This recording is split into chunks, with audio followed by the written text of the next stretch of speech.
Bismillahirrahmanirrahim. Assalamualaikum warahmatullahi wabarakatuh. Waalaikumsalam warahmatullahi wabarakatuh. Ya, melanjutkan materi kemarin, ini tentang hukum. Sekarang kita masuk tentang penggolongan hukum.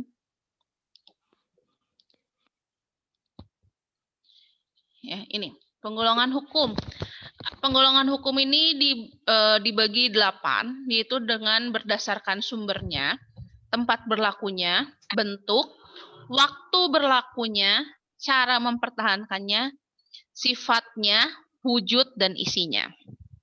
Kalau kemarin kalian udah pernah nulis yang materi semester kemarin, ini sebenarnya udah ada.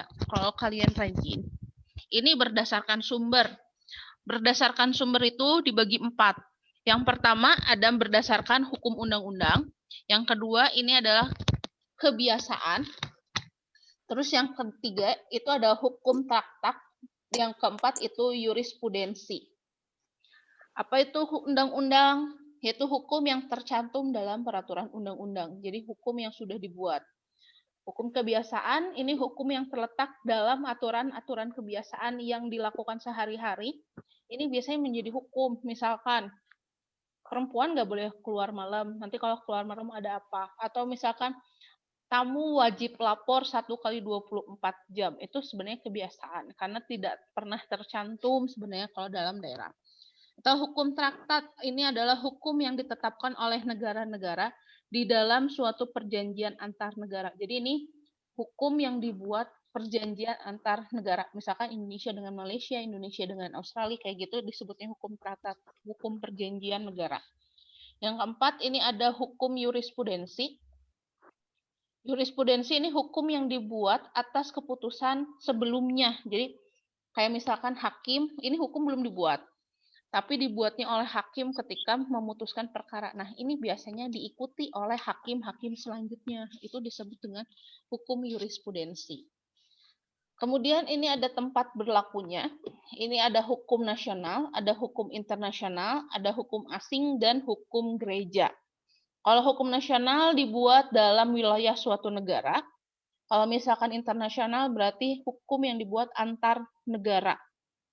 Jadi antar negara. Terus hukum asing, hukum yang berlaku dalam wilayah negara lain. Misalkan hukum Malaysia, kalau kita ke Malaysia, kita pasti ikut hukum asing. Jadi ikut negara yang bersangkutan. Hukum gereja ini hukum yang dibuat oleh aturan gereja. Jadi ada beberapa gereja mempunyai aturan-aturan tertentu dan itu harus diikuti. Ini berdasarkan bentuk. Ini ada hukum tertulis dan tidak tertulis. Dan ada tertulis dan tidak dikodifikasikan. Kalau yang hukum tertulis yang dikodifikasikan yaitu hukum yang disusun secara lengkap, sistematis, teratur, dibentuk sehingga tidak perlu lagi peraturan pelaksanaan. Misalkan KUHP pidana, perdata itu tertulis dan dikodifikasikan. Jadi ada susunannya. Kalau hukum tertulis yang tidak dikodifikasikan yaitu hukum yang meskipun tertulis tetapi tidak disusun secara sistematis, misalkan undang-undang, peraturan pemerintah. Jadi gini, bedanya kalau hukum yang dikodifikasikan ini tersusun, misalkan tentang pencurian. Nanti pencuriannya itu ada beberapa pasal yang menyangkut tentang pencurian.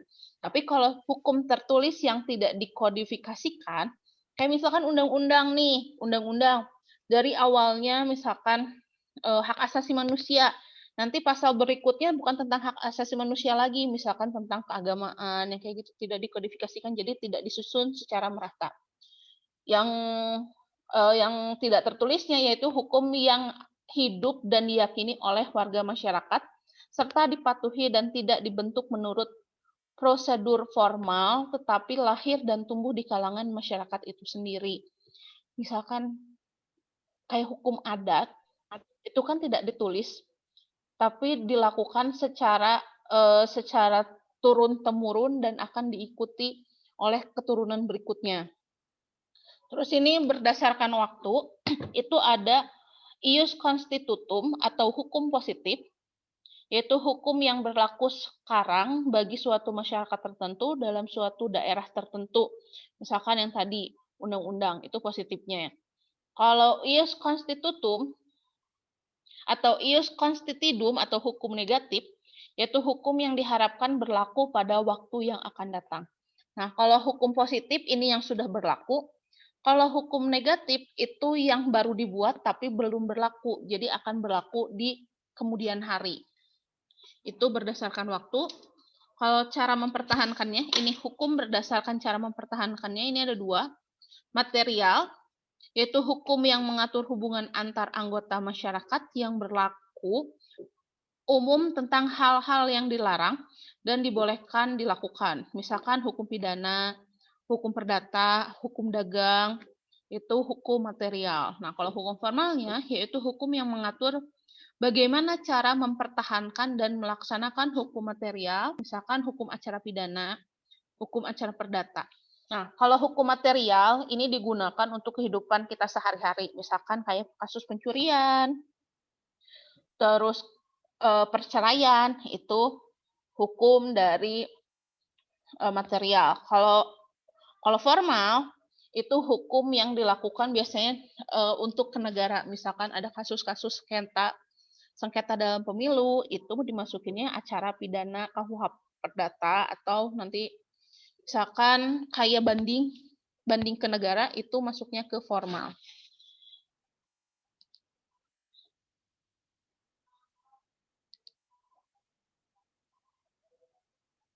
Nah, selanjutnya ini berdasarkan sifat, ini ada memaksa, hukum itu memaksa, dan hukum itu mengatur. Memaksa yang tadi, hukum yang dalam keadaan bagaimanapun harus mempunyai paksaan mutlak. Misalkan melakukan pembunuhan, maka sanksinya secara paksa wajib dilaksanakan. Atau hukum yang mengatur, yaitu hukum yang dapat disampaikan apabila pihak-pihak yang bersangkutan telah membuat peraturan sendiri dalam suatu perjanjian. Atau dengan kata lain, hukum yang mengatur hubungan antar individu yang baru berlaku apabila yang bersangkutan tidak menggunakan alternatif lain yang dimungkinkan oleh hukum undang-undang, misalkan ketentuan dalam pewarisan. Nah, yang tadi, kenapa hukum memaksa? Kalau misalkan membunuh, maka sanksinya secara paksa wajib dilaksanakan. Memaksa, hukum itu memaksa karena sifatnya untuk mengatur, jadi dipaksa. Kalau misalkan hukum dibuat tapi tidak dibuat paksaan, biasanya hukum itu akan diabaikan. Kalian sekarang sekolah, mun teu dipaksakeun pakai Zoom, pasti kalian mau hadir. Mun Zoom nggak ada buat absen, pasti kalian milih nggak akan Zoom. Benar nggak? Mendingan jam 8 mendingan masih tidur. Nah, itu memaksakan, akhirnya apa, dibuat peraturan. Yang tidak ikut Zoom tidak boleh absen, dan berarti kehadiran sekolahnya sama aja tidak masuk. Itu dalam tadi sifat. Terus berdasarkan wujudnya. Hukum itu ada objektif dan subjektif. Hukum yang menurut subjek atau subjektif, yaitu hukum yang mengatur hubungan antar dua orang atau lebih yang berlaku umum. Dengan kata lain, hukum dalam suatu negara yang berlaku umum dan tidak mengenai orang atau golongan tertentu. Kalau subjektif, yaitu hukum yang timbul dari objektif dan berlaku terhadap seorang atau lebih. Hukum subjektif sering juga disebut dengan hukum hak. Nah, kalau objektif, ini semua orang termasuk dalam bentuk hukum.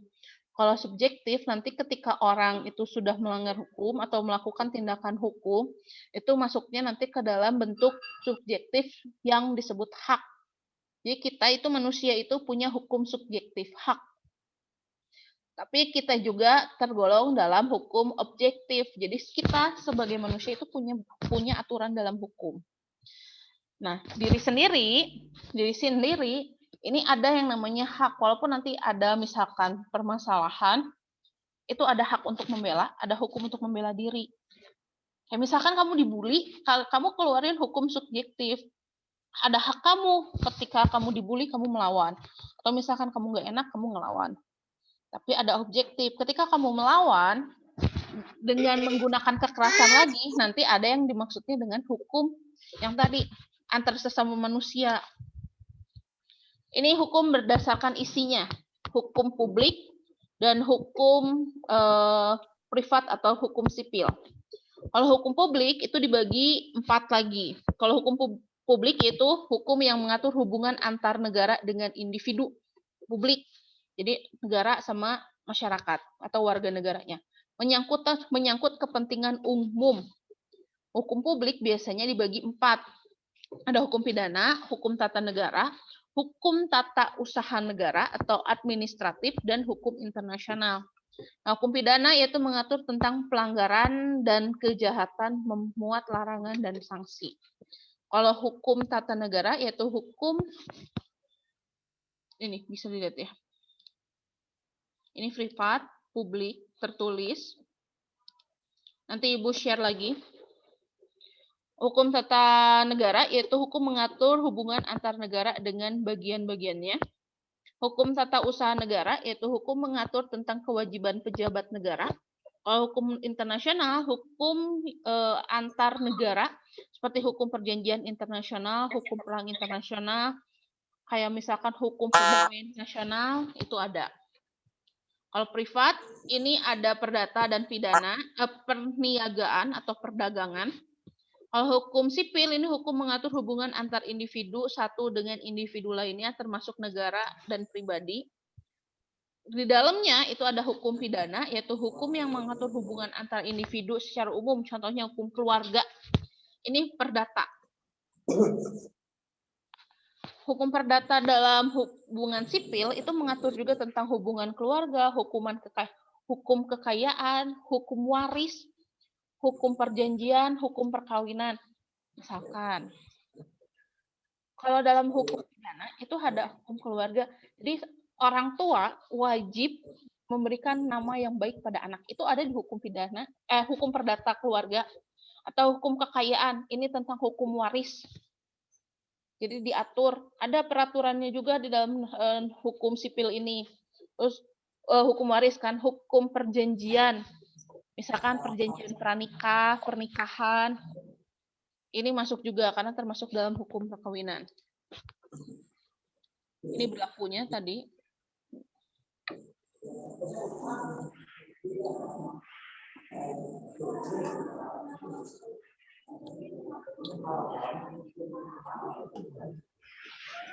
Terus yang perniagaan ini hukum dagang, yaitu hukum yang mengatur hubungan antar individu dengan pedagang. Contohnya hukum tentang jual beli.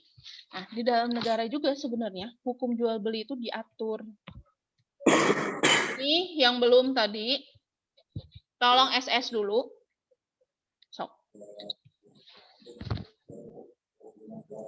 Ini SS dulu tentang pengertian-pengertian yang tadi.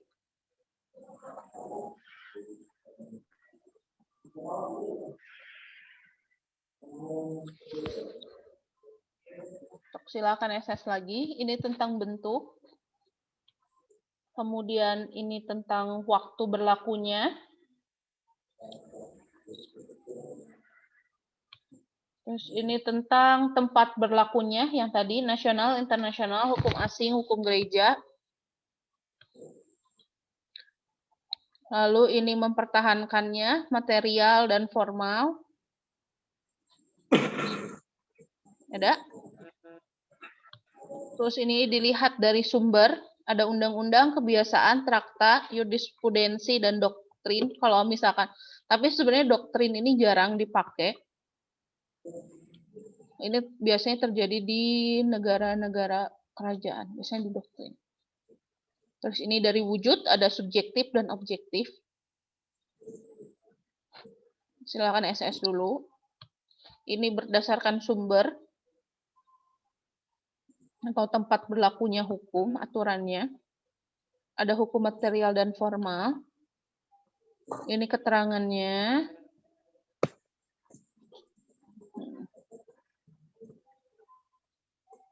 So.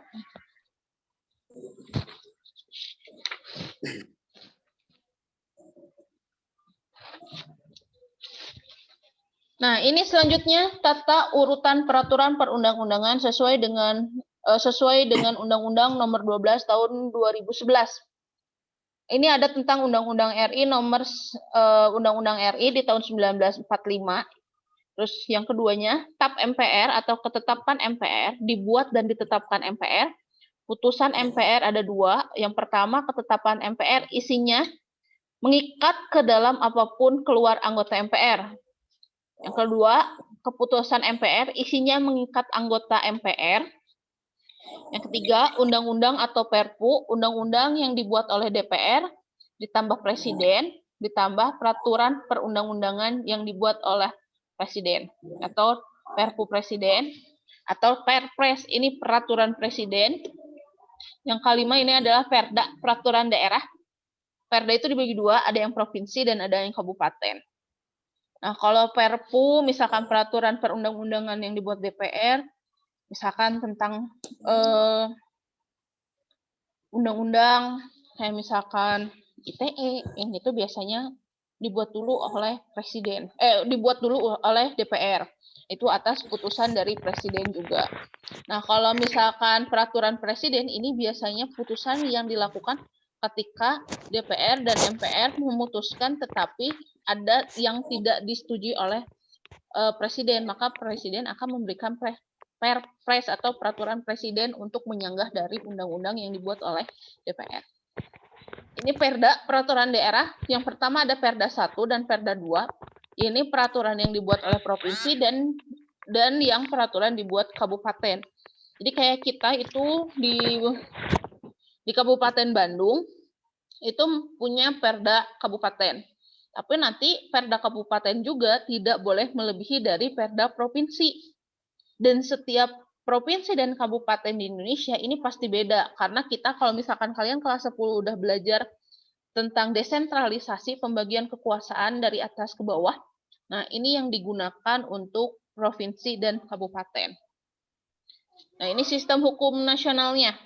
Sistem hukum nasional Indonesia merupakan keseluruhan peraturan hukum yang diciptakan oleh negara dan berlaku bagi seluruh masyarakat yang berpedoman dalam Undang-Undang Dasar Negara Republik Indonesia. Itu tentang hukum internasional ya. Jadi udah ada di peraturan undang-undang. Nah, ini sistem hukum di Indonesia mulai berlaku pada tanggal 18 Agustus 1945 setelah bangsa Indonesia menyatakan kemerdekaannya. Jadi berlakunya di tanggal 18 Agustus 1945. Ini tentang sistem peradilan nasional. Di Indonesia, peradilan dibagi 2, yaitu peradilan umum dan peradilan khusus. Kalau peradilan umum adalah peradilan bagi rakyat pada umumnya, baik menyangkut perkara pidana maupun perkara perdata. Kalau peradilan khusus terdiri atas peradilan agama, pengadilan militer, peradilan tata usaha negara. Nah, ini menurut Undang-Undang Nomor 48 di tahun 2009 tentang pasal 10,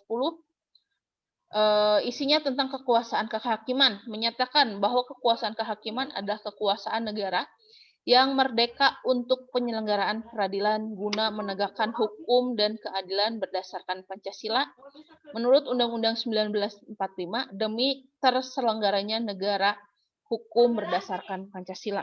Ini kehakiman dulu. Ini, kekuasaan kehakiman dilakukan oleh sebuah Mahkamah Agung dan badan peradilan yang ada di bawahnya. Dan Mahkamah Konstitusi, badan peradilan yang ada di Mahkamah Agung meliputi badan peradilan dalam lingkup peradilan umum, pidana perdata, sedang ada peradilan agama, peradilan militer, dan peradilan tata usaha negara. Jadi kalau di dalam pengadilan ini ada 4. Ada peradilan umum, ada pengadilan umum, pengadilan pidana agama, militer, dan tata usaha negara.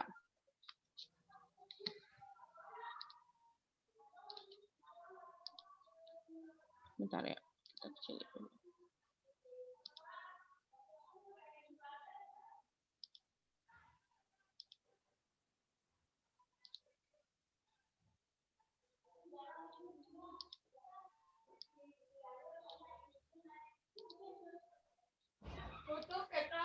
Ini, dasar hukum terbentuknya lembaga-lembaga peradilan nasional.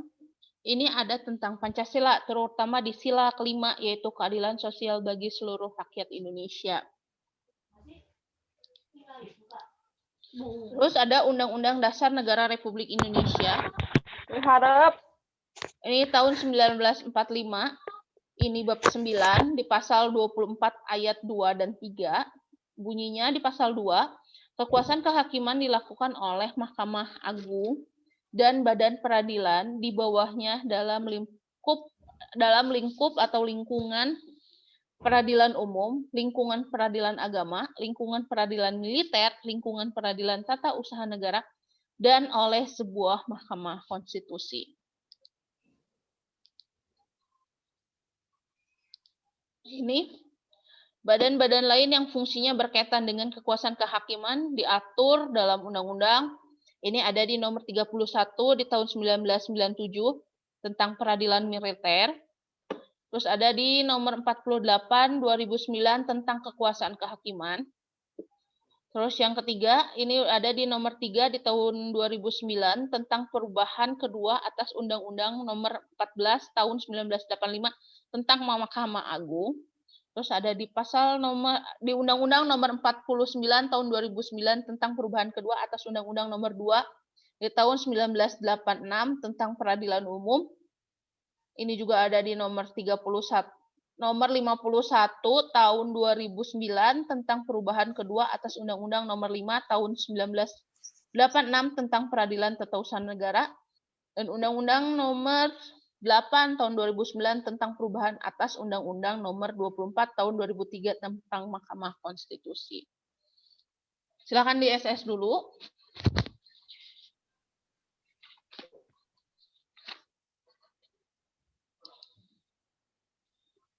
Sok, nanti ditulis ya.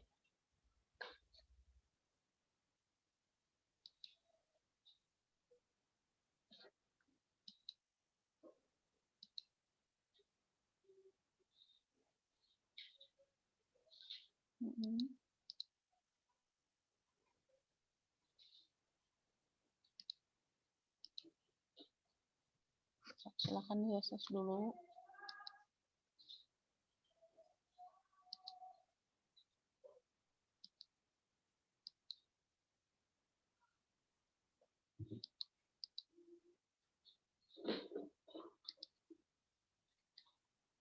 Nah, ada yang ingin ditanyakan?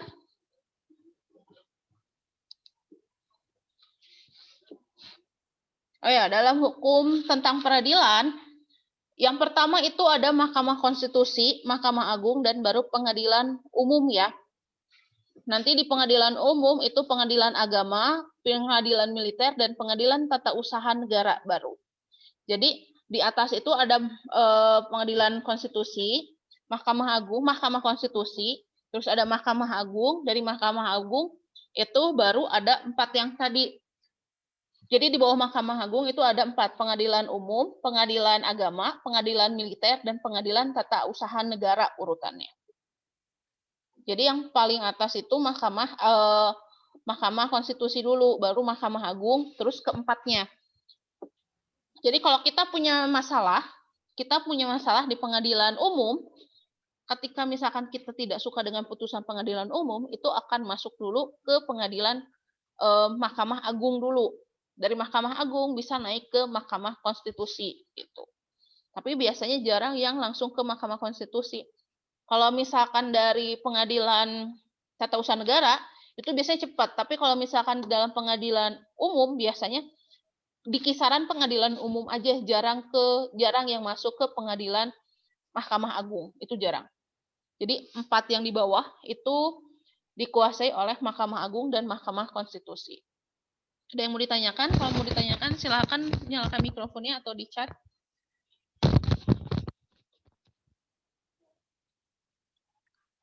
Tinggal 5 menit lagi waktunya. Yang belum absen, silahkan absen.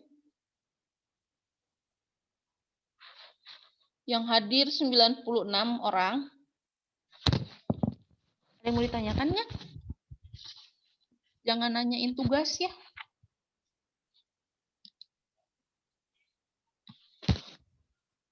Ada yang mau ditanyakan tidak?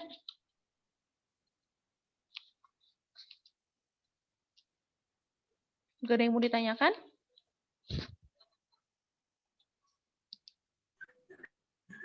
Tugasnya, Bu. Tugasnya.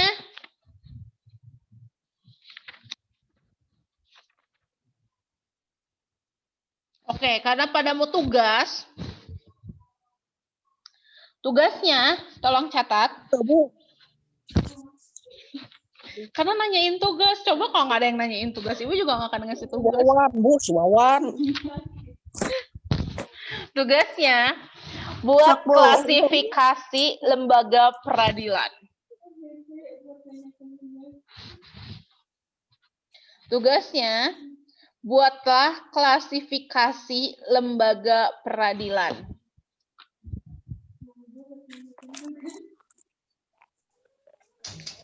Menurut pasal 18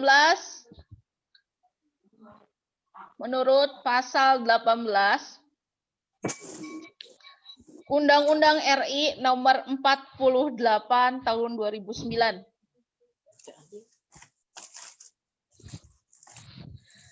Buatlah klasifikasi lembaga peradilan menurut pasal 18 Undang-Undang nomor 8 tahun 2009. Itu tugasnya.